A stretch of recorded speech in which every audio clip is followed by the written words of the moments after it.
اعوذ باللہ من الشیطان الرجیم بسم اللہ الرحمن الرحیم الحمدللہ رب العالمین وصلی اللہ علی سیدنا محمد وآلہ الطیبین الطاہرین.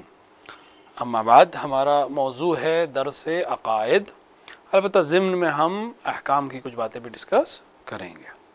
تو سب سے پہلا سوال یہ اٹھتا ہے کہ انسان درس عقائد کیوں پڑھے؟ کیوں انسان خداوند عالم کے سلسلے میں یا عقیدے کے سلسلے میں یا توحید اور عدل اور ان سب کے سلسلے میں گفتگو کرے؟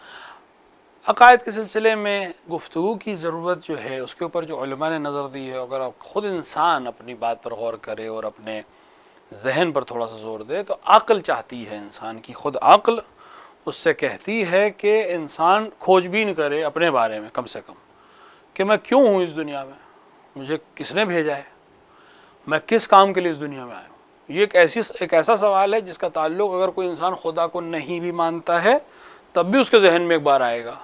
اس کی عقل اس سے کہے گی کہ تمہارا ہدف کیا ہے، تمہارا ایم کیا ہے، تمہارا آبجیکٹو کیا ہے، تم اس دنیا میں کیا کرنے آئے ہو. اگر تم اس دنیا میں آئے ہو تو کہاں سے آئے ہو، کس لیے آئے ہو، اور تمہیں دنیا میں کیا کرنا ہے اور کہاں پہنچنا ہے. کسی بھی انسان کے پاس اگر اس سوال کو پیش نہیں ہو رہا ہے، یعنی کہ اس کے پاس ذہن میں یہ سوال نہیں آ رہا ہے، تو اس کا مطلب اس کی عقل کام نہیں کر رہی. کسی نہ کسی طرح سے یہ سوال ضرور اس کے ذہن میں آئے گا کہ میں اس دنیا میں کیوں ہوں. تبھی انسان، اب اسی وجہ سے انسان جو ہے وہ جواب کی تلاش میں مختلف کام کرتا ہے. کبھی پروفیشنز کو چینج کرتا ہے، کبھی کتابیں پڑھتا ہے. کیوں؟ وہ جاننا چاہتا ہے. اگر ایک انسان کو کھیل اچھا لگتا ہے تو ایک دفعہ اپنے آپ سے پوچھتا ہے کہ مجھے اگر یہ کھیل اچھا لگ رہا ہے تو مجھے اس میں کیا کرنا ہے. تو یہ ایک سوال پوچھتا ہے، اس سوال کے جواب کی تلاش میں پھر وہ دھیرے دھیرے اس کو پروفیشن بنا لیتا ہے. مثلا یہ ایک انسان ہے، اس کو جب وہ دنیا کی طرف دیکھتا ہے تو اسے میٹر میں مزہ آنے لگتا ہے کہ یہ کیسے صبح ہو رہی ہو، کیسے شام ہو رہی ہو، یہ اوپر کیوں جا رہا ہے، یہ نیچے کیوں آ رہا ہے، فزکس کے مسائل کیوں ہو رہے ہیں. وہ فزکس کی طرف مائل ہو جاتا ہے. اسی طرح بہت سے علوم ہیں. تو خداوند عالم یا خالق یا جو بھی اس کو نام دے دیا جائے، ابھی ہم اس پہ بحث نہیں کریں گے کہ وہ کون ہے، اس کے بارے میں کیوں پڑھا جائے، یہ عقلی سوال ہے. یعنی اس کے لیے ہمیں کسی دینی حکم کی ضرورت نہیں ہے، ولو یہ کہ دین کا حکم ہمارے پاس موجود ہے تمام مراجع کہ خدا ان سب کی حفاظت فرمائے. میں یہ سب نے کہا کہ اصول دین میں تقلید جائز نہیں ہے. یعنی کیا ہم اللہ کو ایک اس لیے نہیں مانیں گے کہ ہمارے باپ دادا مانتے چلے آ رہے ہیں یا ہمارے بزرگوں کی کتاب میں لکھا ہے، نہیں، اپنی عقل کے ذریعے سے ہمیں خدا کو تلاش کرنا ہے اور اپنے لیے خود دلیل تلاش کرنی. تو ابھی ہم اس کی بحث نہیں کر رہے ہیں. ابھی یہ تو ہم ایک ایسے انسان کی حیثیت سے گفتگو کر رہے ہیں جو اسٹوڈنٹ ہے زندگی کا، اور وہ یہ جاننا چاہ رہا ہے کہ آخر عقائد پڑھنے کی کیا ضرورت ہے. تو عقائد پڑھنے کی ضرورت اس لیے تاکہ انسان اپنے آپ کو پہچان سکے، اور اپنے آپ کو پہچاننے کے لیے ضروری ہے کہ اس کو پہچانے جس نے ہم کو بنایا ہے. تب ہمیں سمجھ میں آئے گا کہ ہم دنیا میں کیا کرنے آئے ہیں اور ہمارا مقصد کیا ہے. اگر ہم اس کو نہیں جانیں گے تو ہم اپنے مقصد سے بھی ناواقف رہیں گے، کیونکہ اگر اس کو نہیں جانیں گے تو پھر ہمیں اپنی خلقت کا مقصد نہیں معلوم ہے. ہزاروں لاکھوں کروڑوں انسان اس دنیا میں آئے اور چلے گئے، اور ہمارے بعد بھی آتے رہیں گے اور جاتے رہیں گے. یہ کسی مقصد کے تحت آئے تھے یا ایسے ہی چل رہا ہے؟ ایسے ہی چل رہا ہے، یہ کوئی بھی عقل تسلیم نہیں کرے گی. حتماً کوئی نہ کوئی ہدف اور مقصد ہوگا. بغیر ہدف اور مقصد کے کوئی بھی چیز انجام نہیں ہوتی ہے. تو عقائد اس لیے پڑھنا ہے تاکہ اپنے آپ کو پہچان سکے، اور اپنے آپ کو پہچاننے کے لیے ضروری ہے کہ اسے پہچانے جس نے ہمیں بنایا ہے. تو اب سوال یہ اٹھتا ہے کہ ہم وجود میں کیسے آئے، یا جس نے ہمیں بنایا وہ کون ہے، اور اس کی کیا صفتیں ہونی چاہیے، وہ کیسا ہونا چاہیے. ہمیں جس نے بنایا ہے اس کے جو بھی ہمارا بنانے والا ہے اس کے اندر کوئی خاصیت ہونی چاہیے یا نہیں ہونی چاہیے. اگر اس کے اندر خاصیت ہونی چاہیے تو وہ اس کے اندر کیا خاصیتیں ہونی چاہیے. اس کو ہم لوگ کہتے ہیں صفات. تو ایک تو ہو گیا خالق. خالق مطلب بنانے والا. اب اس کا نام خدا ہے، بھگوان ہے، کیا ہے، ابھی اس سے مطلب ہمیں نہیں ہے. دوسری چیز ہے اس کی صفات کیا ہے. تو اس خالق کے ساتھ ایک بحث اور ہے جو اس سے امپورٹنٹ ہے لیکن ہم اس کی بحث کرتے نہیں ہیں، وہ ہے ذات. یعنی خود خالق کی ذات کیا ہے. دیکھیں، ایک دفعہ ہوتی ہے صفت، ایک دفعہ ہوتی ہے ذات، اور تیسری چیز جو سب سے امپورٹنٹ بعد میں آئے گی وہ ہے فعل. فعل یعنی عمل، جو ہم کام انجام دیتے ہیں. ہم بھی عمل انجام دیتے ہیں، خالق نے بھی کوئی عمل انجام دیا ہوگا. ان تین چیزوں کو ہم خالق کے سلسلے میں پڑھیں گے. علماء کا نتیجہ یہ نظریہ یہ ہے، اور عقل کا بھی اسی بات پر ہے کہ ہم ذات الہیہ کو، ذات خالق کو نہیں پہچان سکتے۔ اس کی وجہ یہ ہے کہ اگر کوئی ذات ہمارے ذہن میں آ جائے تو اس کا ذہن میں آ جانا اس بات کی دلیل ہے کہ وہ ہم سے چھوٹی ہے، یا اس کو ہم نے قید کر لیا اپنے ذہن میں، اور جو ذہن میں قید ہو جائے وہ ہمارا خالق نہیں ہو سکتا، لہٰذا ہم ذات کی بحث نہیں کریں گے۔ دوسری وجہ یہ ہے کہ جو خالق ہے اس کے تمام ایکسپیکٹس جو ہیں، جتنی بھی اس کی وسعت ہے، وہ ہم درک نہیں کر سکتے۔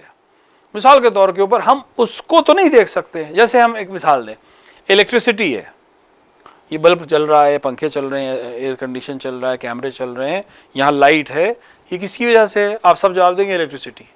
لیکن الیکٹریسٹی کی ذات جو ہے اس کو آپ سمجھ نہیں سکتے، اس کے آثار کو، اس کے عمل کو تو آپ دیکھ سکتے ہیں، سمجھ سکتے ہیں۔ آثار کیا ہیں، اس کی صفت کیا ہے؟ وہ بہت تیز رفتار سے چلتی ہے، کیونکہ اس کی جو سپیڈ ہے لائٹ کی وہ بہت تیز ہے۔ اس کے مثال کے طور کے اوپر اس کو کون سی چیزوں کے اندر بہت تیزی سے گزارا جا سکتا ہے، مطلب وائر میں بہت تیزی سے چلا جائے گا، لکڑی میں نہیں جائے گا، مٹی میں نہیں جائے گا، لیکن میٹلک کسی بھی چیز میں بہت تیزی سے رن کر جائے گا، خالی ویکیوم میں ٹریول نہیں کر سکے۔ یہ ہوگی صفتیں ہو گئی، تو ہم اس کی صفت کے بارے میں تو ڈسکشن کر سکتے ہیں، اس کے فعل کے بارے میں بھی ڈسکشن کر سکتے ہیں کہ یہ لائٹ اس کی وجہ سے جل رہی ہے، یہ کیمرے اس کی وجہ سے کام کر رہے ہیں، ہمیں دکھائی اس کی وجہ سے دے رہا ہے، بہت سی ٹرینیں اب چل رہی ہیں الیکٹریسٹی سے، بہت سی انڈسٹری کے کام الیکٹریسٹی سے چل رہے ہیں، تو ہم اس کے فعل کو بھی دیکھ سکتے ہیں اور ہم اس کی صفت کو بھی دیکھ سکتے ہیں۔ لیکن ذات ہمارے لیے تھوڑا سا مشکل ہے، کیونکہ ہم اپنی باڈی میں اتنا ہم کیلیبر نہیں رکھتے کہ ہم الیکٹریسٹی کو ذاتاً درک کر سکیں، محسوس کر سکیں، کیونکہ اگر ہماری باڈی اتنی پاورفل نہیں ہے کہ اس کی پاور کو ہم جذب کر سکیں۔ کسی کو شوق جو لگتا ہے کیوں لگتا ہے؟ کیونکہ اس کی باڈی میں اتنی ٹینڈنسی نہیں ہے کہ اس الیکٹرک کو برداشت کر سکے، وہ بھی ہلکی جو ہمارے گھر کی پاور سپلائی ہے 220 240، اور اس سے اوپر کی ہے تو انسان کے جان بھی جا سکتی ہے۔ تو ہم ذات الیکٹریسٹی میں تو نہیں جا سکتے، جبکہ وہ انسان کی بنائی ہوئی چیز ہے۔ ہم آج جو ہے ہائیڈرو الیکٹریسٹی ہو یا ایٹامک الیکٹریسٹی ہو، کوئی بھی الیکٹریسٹی ہو، ہماری بنائی ہوئی ہے، لیکن ہم اس کو خود انسان اس کو ذاتی طور کے اوپر جو ہے وہ درک نہیں کر سکتا، لیکن اس کی صفت کو اور فعل کو درک کر سکتا ہے۔ اسی طرح ذات الہیہ کیا ہے، یہ ہمارے بس کے باہر کی چیز ہے اور اس کو ہم سمجھ نہیں سکتے، لہذا ذات کے بجائے ہم اس کی صفات کے ذریعے اس کو پہچاننے کی کوشش کرتے ہیں اور اس کے افعال کے ذریعے اس کو پہچاننے کی کوشش کرتے ہیں۔ تو جب ہم امامیہ مکتب میں آ کر عقائد کی بحث کرتے ہیں، مکتب امامیہ یعنی 12 اماموں کے ماننے والے افراد جب اصول دین میں یعنی عقائد میں بحث کرتے ہیں، تو سب سے پہلی چیز جو آتی ہے وہ کیا ہے؟ وہ ہے توحید۔ ہم لوگوں نے بچپنے میں پڑھا تھا اول توحید۔ خوب، توحید ہی کی ایک بحث اور ہے جس کو ہم کہتے ہیں عدل، لیکن توحید کا تعلق جو ہے وہ خود ذات اور صفات سے ہے، عدل کا تعلق فعل سے ہے عام طور سے۔ تو ذات اور صفات الہیہ کی بحث توحید میں ہوگی اور عمل خدا اور فعل خدا کی بحث عدل میں ہوگی۔ عدل کی واپسی بھی توحیدی کی طرف ہوتی ہے، لہٰذا اہل سنت کے نزدیک عدل ان کے ہاں بحث نہیں ہوتی، ان کے ہاں اصول دین 3 بیان کیے جاتے ہیں: توحید، نبوت اور قیامت۔ ٹھیک ہے؟ ہمارے یہاں توحید کے ساتھ ایک بحث بڑھ جاتی ہے، وہ ہے عدل کی بحث، اور نبوت کے ساتھ ایک بحث بڑھ جاتی ہے، وہ ہے امامت کی بحث۔ یہ ہمیں ڈسٹنگوش کرتی ہے۔ وہ الا امامت کی بحث کی جو ہے وہ اصل تو نبوت کی ہی بحث کا ایک چیپٹر ہے، اور عدل کی بحث بھی توحید ہی کی بحث کا ایک چیپٹر ہے۔ خوب، تو اب توحید میں ہم 3 قسم کی توحید پڑھتے ہیں۔ ہم جاننا چاہ رہے ہیں کہ وہ خدا کیسا ہونا چاہیے، تو توحید ہمیں ان تینوں چیزوں کی طرف لے جائے گا۔ پہلی چیز یہ ہے کہ خدا ذات میں ایک ہونا چاہیے۔ توحید کا مطلب ہوتا ہے ایک، اکائی۔ دوسری چیز یہ ہے کہ توحید کے لحاظ سے خدا صفات میں ایک ہونا چاہیے، اور تیسری چیز یہ ہے کہ فعل افعال یعنی فعل میں ایک ہونا چاہیے۔ وہ حضرات جو اردو متوجہ اور نہیں ہوتے ہیں، یعنی متوجہ ہوتے ہیں پڑھ نہیں پاتے ہیں، ان کے لیے میں اس کو رومن میں لکھے دے رہا ہوں۔ ٹھیک ہے. ہو ذات، صفات اور فعل، یہ تین توحید ہمیں اگر نہیں سمجھ میں آئی ہے تو ابھی ہمیں توحید سمجھ میں نہیں آئی ہے. ہمیں پہلے البتہ علماء نے 7 قسم کی توحید بیان کی ہے، لیکن ان 7 کی بازگشت اور واپس جو ہے اسی 3 کی طرف پلٹتا ہے، لہٰذا پہلے ان 3 کو سمجھنے کی کوشش کریں گے. تو پہلی بات تو یہ کہ خالق کی کیا ضرورت ہے، کوئی ہمارا بنانے والا کیوں ہے. تو اب ایک سوال خود اپنے آپ سے کرے، ایک انسان ہے، میں ہوں یا نہیں ہوں، آپ ہیں یا نہیں ہیں، خود میں اپنے آپ آ گیا ہوں یا کسی نے مجھے بنایا ہے. اگر کسی نے مجھے بنایا ہے یا کسی کی وجہ سے میں، اگر مثال کے طور پہ کوئی کہے کہ نہیں میرے ماں باپ کی وجہ سے میں آیا ہوں، ٹھیک ہے، انسانی جو سسٹم ہے ماں باپ کی وجہ سے یا ماں کی وجہ سے انسان وجود میں آیا ہے. خوب تو یا پھر وہ خدا ہیں جنہوں نے مجھے بنایا ہے، یعنی جن کی وجہ سے میں اس دنیا میں آیا ہوں، یا ان کو بھی کسی نے بنایا ہے. جیسے ہم پوچھیں گے میں ہوں، میں کون ہوں، میں ہوں، ٹھیک، میں ہوں، میں خود سے ہوں یا کسی نے مجھے بنایا ہے. اگر مجھے کسی نے بنایا تو اس کو کس نے بنایا؟ اس کو بھی کسی نے بنایا. یہ سلسلہ جاتا رہے گا، چلتا رہے گا، یہاں تک کہ ہم ایک ایسے پوائنٹ پہ رکیں گے کہ جس کو کسی، جیسے مثال کے طور پر ہم یہاں پر اے ہیں، میں اے ہوں، میں نے کہا مجھے بی نے بنایا. پوچھے گا بی کون ہے؟ بی خود سے وجود میں آیا ہے کسی نے بنایا؟ اگر خود سے وجود میں آیا ہے تو بات ختم ہے، یہی خدا ہے. اگر نہیں اس کو بھی کسی نے بنایا ہے تو کس نے بنایا؟ پتہ چلا سی نے بنایا. اس کو کس نے بنایا؟ یہی سوال اس سے بھی کیا جائے گا. یہاں تک کہ ہم ایکس وائی کہیں پہنچے جہاں پر اس نے کہا کہ اس کے اوپر کچھ نہیں ہے، یہ اپنے آپ وجود میں آیا ہے. اپنے آپ وجود میں آنے والی کسی ایک کو ماننا ضروری ہے. اب اس کو نام ہم کچھ بھی دے سکتے ہیں، چاہے اس کو آپ کوئی سائنٹیفک تھیوری کہیں کہ بھئی میٹر تھا. بہت سے لوگ کہتے ہیں کہ سب سے پہلے میٹر تھا. تو ہمارا سوال یہ کہ میٹر کہاں سے آیا؟ وہ کہتے ہیں نہیں کہیں سے نہیں آیا، وہ تھا اور ہمیشہ سے تھا. ہم کہتے ہیں وہی جسے آپ میٹر کہہ رہے ہیں یہ تھا، اسے ہم خدا کہتے ہیں. لیکن فرق یہ ہے کہ میٹر کے اندر اپنی کوئی خاص صلاحیت نہیں ہوتی، خدا میں صلاحیتیں بھی ہیں، خدا میں صفات بھی ہیں، اور خدا کے اندر افعال انجام دینے کی قدرت بھی ہے. کسی ایک جگہ پہ جا کے ہمیں اس چین کو روکنا ہے. جہاں یہ چین رکتی ہے اور جہاں یہ سوال ختم ہو جاتا ہے کہ یہ خود سے آیا یا کسی نے اس کو بنایا، اور ہمیں جواب میں ملا کہ یہ خود سے آیا، اس کو کسی نے نہیں بنایا. لم یلد ولم یولد، نہ وہ کسی سے پیدا ہوا ہے نہ اس سے کوئی پیدا ہوا ہے، یعنی اس کا بچہ کوئی نہیں ہے، خلق ہے بچہ نہیں ہے. تو وہی ہمارے لیے خالق اور مطلوب ہے. اے بی سی ڈی کہیں نہ کہیں پہ ہمیں یہ چین روکنی پڑے گی. ایک اور چیز ہوتی ہے وہ ہے تسلسل. یہ ہے تسلسل. تسلسل کا مطلب کیا ہے؟ اس کو اس نے بنایا، اس کو اس نے بنایا، اس کو اس نے بنایا، یہاں تک کہ چلتا رہے انفینٹی تک. تو ہم کہتے ہیں نہیں تسلسل باطل ہے، انفینٹی تک نہیں جا سکتا. کوئی نہ کوئی ایک ہمیں پوائنٹ ایسا رکھنا پڑے گا جہاں پر یہ چین ختم ہوتی ہو اور کوئی ایک ایسا ہو جس کو کسی نے بنایا نہ ہو. اس کو نام آپ کچھ بھی دیجئے، ہم کہتے ہیں اس کا نام خدا ہے، جس کی صفات کے بارے میں ہم بعد میں بحث کریں گے.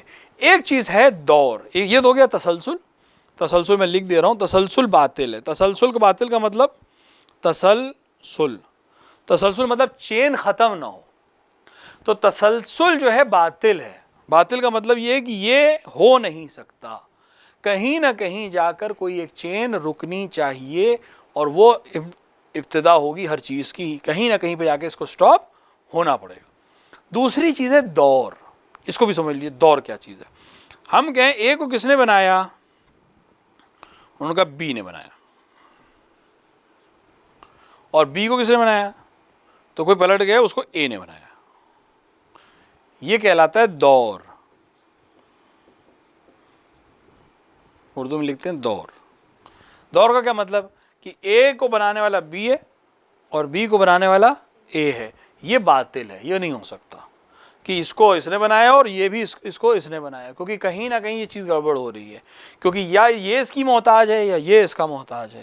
ایسا نہیں ہو سکتا کہ جس کو اس نے بنایا اسی نے اس کو بھی بنایا ہو. اسی طرح اگر یہ اوپر جا کے، یہ ہے ڈائریکٹ دور، کیونکہ اے نے بی اور بی سے اے. ایک دفعہ ہو سکتا ہے انڈائریکٹ دور، ایک سی آ گیا، مثال کے طور پہ ہم نے کہا اے کو کس نے بنایا؟ کہا بی نے. اور بی کو کس نے بنایا؟ کہا سی نے. اور سی کو کس نے بنایا؟ کہا اے نے. تب بھی دور ہے، ڈائریکٹ نہیں ہے لیکن انڈائریکٹ ہے، کیونکہ یہ اس پہ ڈیپینڈ ہے جس کو اس کے ڈیپینڈنٹ نے بنایا ہے. یہ دونوں چیزیں باطل ہیں. ایسا نہیں ہو سکتا کہ کوئی ایک ایسی ذات ہو جس نے کسی اور کو بنایا اور اس کو کس نے بنایا ہو؟ اس ذات کو بنایا ہونے والے نے جس چیز کو اس نے بنایا تو اسی نے اس کو بھی بنایا ہو. ایسا صحیح نہیں ہے، عقلی طور پر یہ صحیح نہیں ہے، نہیں ہو سکتا یہ. لہٰذا ان دونوں کو ہم ریجیکٹ کرتے ہیں. ہم کہتے ہیں نہیں، خداوند عالم ایک ایسی ذات ہے جو خود سے ہے اور ہمیشہ سے ہے، اور اس کے بعد جو کچھ ہے اس کی اپنی مخلوق ہے. اس کو بنانے والا کوئی نہیں، لیکن جو کچھ کائنات میں ہے وہ سب اس نے بنایا ہے. تو یہ ہو گیا خداوند عالم تک جانے کی دو چیزوں کو رد کر کے ہم ایک ایسی چیز پہ پہنچیں گے کہ یہ نہیں ہو سکتا اور یہ بھی نہیں ہو سکتا. جب تسلسل باطل ہے اور دور باطل ہے تو واحد ایک طریقہ یہ کہ ہم ایک ایسی ذات کو مانیں جو وجود میں ہے اور ہمیشہ سے ہے اور کوئی اس کو بنانے والا نہیں ہے. تو خداوند عالم خود سے ہے اور کسی نے اس کو خلق نہیں کیا، لیکن اس کے بعد جو کچھ ہے وہ سب اس نے خلق کیا ہے، وہ خالق ہے. اب یہ جو خدا ہے اس کی توحید کو ہم تین طرح سے سمجھتے ہیں کہ وہ ذات میں ایک ہے، وہ صفات میں ایک ہے، اور وہ فعل اور افعال میں بھی ایک ہے. آج ہم صرف ذات کی بات کریں گے. ذات میں ایک ہے کیا مطلب ہے؟ یعنی اپنے آپ میں وہ ایسا ایک ہے کہ جیسا کوئی دوسرا ایک نہیں ہے. اب یہاں پر دو طرح کا ایک ہم آپ کو سامنے ڈیفائن کریں گے، ان دونوں کو کلیئر کر کے آج کا درس ختم ہو جائے گا. کبھی کبھی ایک ہوتا ہے، ایک چیز ہے ذات میں ایک ہے، لیکن جب آپ اس کو بائسیکٹ کریں، اس کو ڈسکرائب کریں تو وہ ایک نہیں رہ جاتی ہے. مثال کے طور پر ایک، یہ اگر نمبر میں آپ کے سامنے لکھوں آپ کیا کہتے ہیں اس کو؟ تو یہ ایک ہے. خداوند عالم ایسا ایک ہے؟ کیوں نہیں ہے ایسا ایک؟ کریکٹ، کیونکہ ایسا ہی ایک اور ایک ہو سکتا ہے جس کو ہم کیا کہتے ہیں؟ ٹو. بیسیکلی دنیا میں ٹو کوئی چیز نہیں ہے، ون ہے اور پھر ون ہے، اور اس کو آسانی کے لیے ہم نے ٹو کہہ دیا، ورنہ اصل میں یا ون ہے پھر ایک اور ون ہے پھر ایک اور ون ہے پھر ایک اور ون ہے، اور یہ انفینٹی تک جا سکتا ہے. تو یہ ٹو کوئی چیز نہیں ہے. ٹو کا مطلب ہے کہ دو ایک. تھری کا مطلب ہے تین، ایک ایک ایک ایک، چار، اسی طرح. تو کیا خدا ایسا ایک ہے؟ ہم کہیں گے نہیں، ایسا ایک نہیں، کیونکہ اگر ایسا ایک ہے تو اس کا مطلب ایک ایسا ایک اور ایک ہو سکتا ہے. پس خدا جیسا ایک اور ہے خدا ہو سکتا ہے، ایسا ایک بھی وہ نہیں ہے. خوب، تو ایسا ایک نہیں، عدد والا ایک نہیں ہے، تو عدد والا نہیں ہے. اب کبھی کبھی کیا ہوتا ہے، ہمارے پاس کوئی ایک چیز آتی ہے ایک ہے لیکن مکسچر ہے. جیسے ابھی انشاءاللہ چائے اگر آپ کے پاس آئے اور آپ کہیں کہ ایک کپ چائے پلا دیجیے. خوب، ایک کپ چائے آپ نے کہی، لیکن چائے میں کیا کیا ہے؟ خوب، اگر ہندوستان میں چائے بن رہی ہے تو اس کے اندر ملک ہے، دودھ ہے. شوگر پیشنٹ آپ نہیں ہیں تو اس میں شوگر ہے، تھوڑا بہت پانی بھی ہوگا، اور سب سے امپورٹنٹ چائے کی پتی، لیف یا دانہ. خوب، آپ نے کہا تھا ایک کپ چائے اور یہ بنی ہے کم سے کم چار چیزوں سے. ٹھیک ہے، کسی وجہ سے ایک چیز آپ نے ہٹا دی، شوگر ہٹا دی، یا ایران چلے گئے اور ملک بھی ہٹا دیا، پھر بھی پانی اور چائے کی پتی تو پھر بھی چاہیے، ورنہ پھر چائے نہیں رہ جائے گی، پھر پانی رہ جائے گا خالی. خوب، کم سے کم دو چاہیے، نہیں تو تین، نہیں تو چار. بہت سے علاقوں میں اس کے اندر کوئی ادرک بھی ڈل جائے گی، اس کے اندر مثال کے طور پر چھوٹی الائچی بھی ڈل جائے گی، اس کے اندر دار چینی بھی ڈل جائے گی، بڑھتی رہے گی. لیکن آپ سب کو کیا کہیں گے؟ ایک کپ چائے. تو خوب، یہ ایک مرکب ہے. مرکب کا مطلب کیا ہے؟ مل کے بنا ہے، مکسچر ہے. کیا خداوند عالم ایسا ایک ہے؟ ایسا ایک کی کمی کیا ہے؟ ایسا ایک کیوں ہم خدا کو نہیں مان لیتے ہیں؟ کئی لوگ مل کے ایک خدا بن جائے، کیا پرابلم آئے گی اس میں؟ اس کے اندر پرابلم یہ آئے گی کہ یہ محتاج ہے اس کا، یعنی یہ اس کا محتاج ہے، یہ اس کا محتاج ہے، پھر اگر اوپر ہمارے پاس ملک اور وہ بھی ہے، اگر ہم لکھ لیں پھر سے ملک اور شوگر، تو یہ سب ایک دوسرے کے محتاج ہیں. یہ اکیلا چائے نہیں ہے، یہ اکیلا چائے نہیں ہے، یہ اکیلا چائے نہیں ہے، یہ اکیلا چائے نہیں ہے. کم سے کم یہ دو ملیں گے، یا یہ تین ملیں گے، یا یہ چاروں ملیں گے، یا اس سے زیادہ چیزیں ملیں گی، تب اس کو ہم ایک چائے کہیں گے. تو یہ ایک دوسرے کے محتاج ہیں. اور محتاج خدا نہیں ہو سکتا. ایک ایسا ایک جو نہ مکسچر ہے کئی چیزوں کا اور نہ ایسا ہے کہ اس کے جیسا کوئی دوسرا ہو سکتا ہے. اسی لیے ہم خدا کے لیے احد لفظ استعمال کرتے ہیں.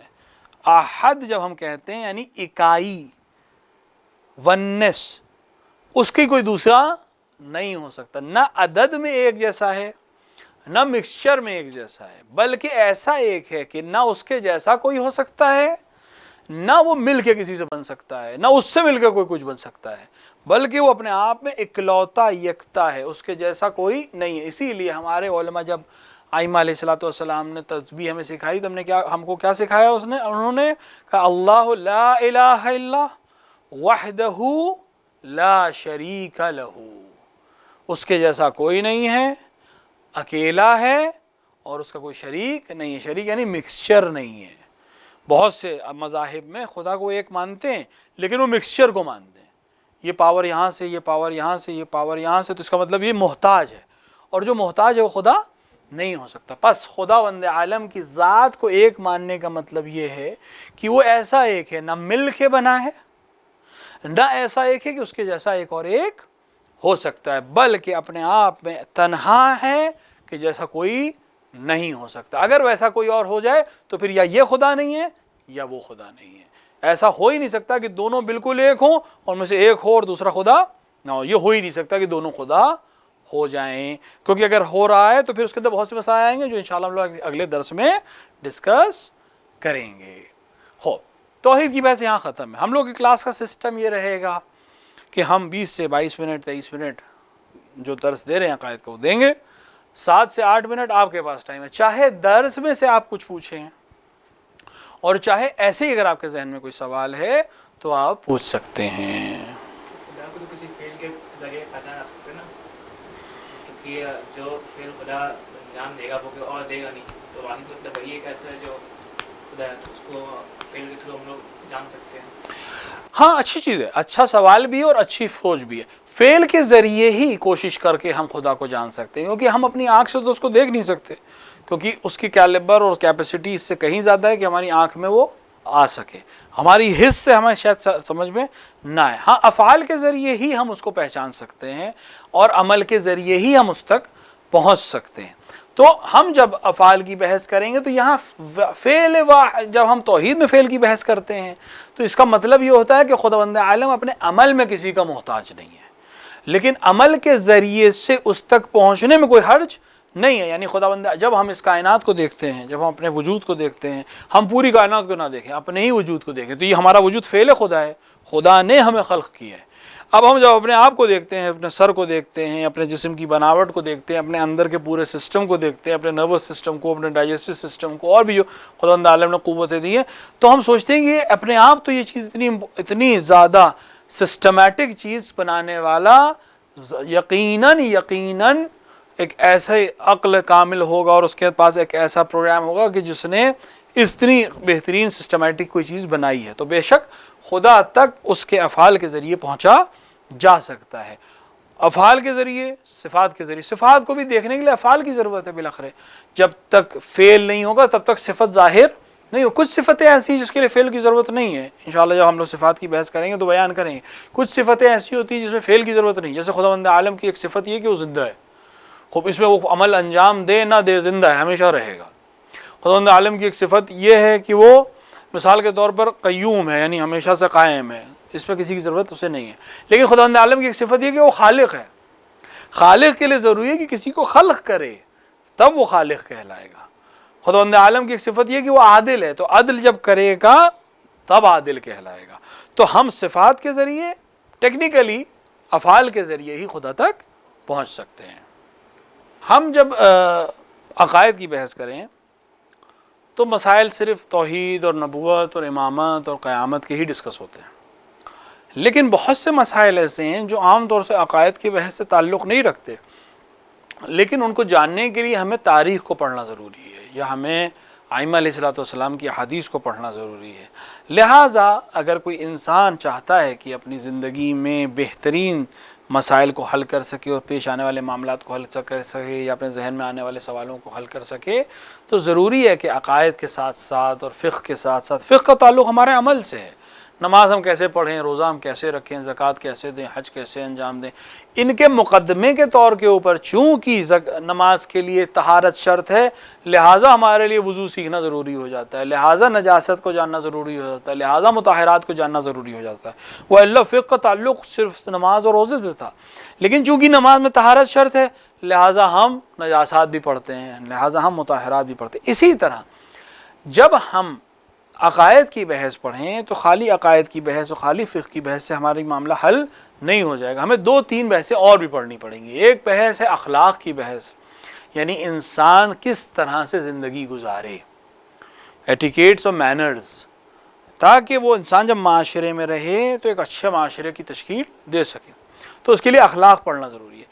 اور ساتھ ہی ساتھ ایک بہت امپورٹنٹ موضوع جس پر اب تقریباً توجہ بہت کم ہے، پھر بھی مجالس کی وجہ سے اور محافل کی وجہ سے تھوڑا بہت اشارہ ہو جاتا ہے، وہ ہے تاریخ ہماری، یعنی خود ہسٹری ایک بہت امپورٹنٹ سبجیکٹ ہے، پھر اسلامک ہسٹری اس سے زیادہ امپورٹنٹ سبجیکٹ ہے ہمارے لیے۔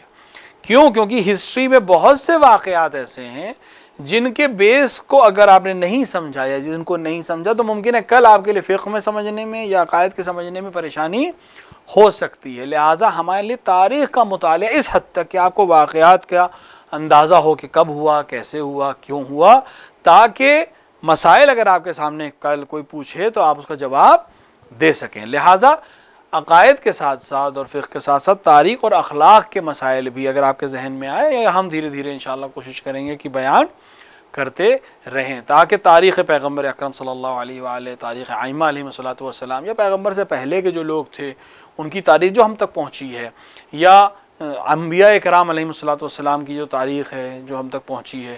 دیکھیں انبیاء چونکہ پیغمبر اکرم صلی اللہ علیہ وآلہ نے کہا 1,24,000 ہیں، لہٰذا ہم مانتے ہیں کہ 1,24,000 ہیں، واللہ ہمارے پاس لسٹ نہیں ہے، ہمارے پاس نہ ان کے نام ہیں، نہ لسٹ ہے، نہ جن علاقوں میں وہ نازل ہوئے تھے یا مبعوث ہوئے تھے، نہ ہمارے پاس وہ ہے، لیکن چونکہ پیغمبر اکرم نے کہا ہے لہٰذا ہم مانتے ہیں۔ ہماری ذمہ داری خدا نے نہیں رکھی ہے کہ ہم تمام انبیاء کے نام جانیں اور ہم تمام انبیاء کی تعلیمات کو جانیں، ہمارا اوپر یقین رکھنا کہ خدا نے ہر علاقے میں نبی بھیجا اور ہر زمانے میں کوئی نہ کوئی نبی بھیجا، یہی کافی ہے۔ ہماری ذمہ داری ہے پیغمبر اکرم کی تعلیمات پر چلنا اور پیغمبر اکرم نے جو کہا ہے اس پر عمل کرنا، یہ ہماری ذمہ داری ہے۔ لیکن دیگر انبیاء کے جاننا، جیسے قرآن میں جن انبیاء کا ذکر ہے ان کے واقعات، کیونکہ قرآن نے کہا کہ میں تمہارے لیے قصے اس لیے بیان کر رہا ہوں تاکہ تمہارے لیے سبق ہو سکے، تو ان انبیاء کی زندگی اور ان کے انبیاء کے قصے یا پیغمبر اکرم کی زندگی کے قصے کو ہم دھیرے دھیرے اس پہ لائیں گے، یا آپ کے ذہنوں میں اگر کوئی سوال آئے تو آپ پوچھیں گے، تاکہ ہم یہیں اس کلاس کے ذریعے سے انشاءاللہ، اور جو لوگ ناظرین اس کو بعد میں دیکھیں گے ان کے لیے یہ دھیرے دھیرے بحثیں حل ہوتی رہیں۔ ہمارا مقصد صرف ایک کلاس لگانا نہیں ہے، ایسے ہزاروں کلاس چل رہے ہیں، مقصد یہ ہے کہ آج کے جوان ذہن میں جو سوالات آتے ہیں ان کو ہم دھیرے دھیرے سارٹ آؤٹ کر سکیں، اور وہ تبھی ہو سکتا ہے جب انٹریکشن ہو۔ آپ سوال ذہن میں جو اگر آپ کے آپ پوچھیں، حد سے حد ممکن ہے میں جواب نہ دے سکوں، اس سے زیادہ کچھ نہیں ہوگا، میرے پاس جواب نہیں، لیکن میرے پاس جواب نہ ہونے کا یہ مطلب نہیں ہے کہ مکتب تشیع کے پاس جواب نہیں ہے۔ ہم سے بزرگ جو علماء انہوں نے حتماً جواب دیا ہوگا، ان سے پوچھ کے آپ کو جواب دیا جا سکتا ہے، تو سوال قائم کرنے میں کوئی حرج نہیں ہے۔ بہت دفعہ ایسا ہوتا ہے کہ ہمارے بزرگان نے یا شروع میں ہم لوگ کو تربیت اس طرح سے دی گئی کہ نہیں سوال نہ کرو، عقائد میں سوال نہ کرو، مذہب، ایسا نہیں ہے، سوال کرنے میں کوئی حرج نہیں۔ اگر ہدف یہ ہے کہ ہمارے ذہن میں کوئی شک ہے تو وہ ہٹ جائے یا ہمیں بات اچھی طرح سے سمجھ میں آ جائے تو ایسے سوال کرنے میں کوئی حرج نہیں ہے۔ انشاءاللہ کہ ہم ان دروس کے ذریعے سے کوشش کر کے خود اپنے عقائد کو بہتر کر سکیں، اپنی تاریخ کو مضبوط کر سکیں، اور یہ سبب بنے کہ دوسروں کے عقائد کو تک بھی یہ باتیں پہنچ سکیں۔ وصلی اللہ علی سیدنا محمد وآلہ الطیبین الطاہرین۔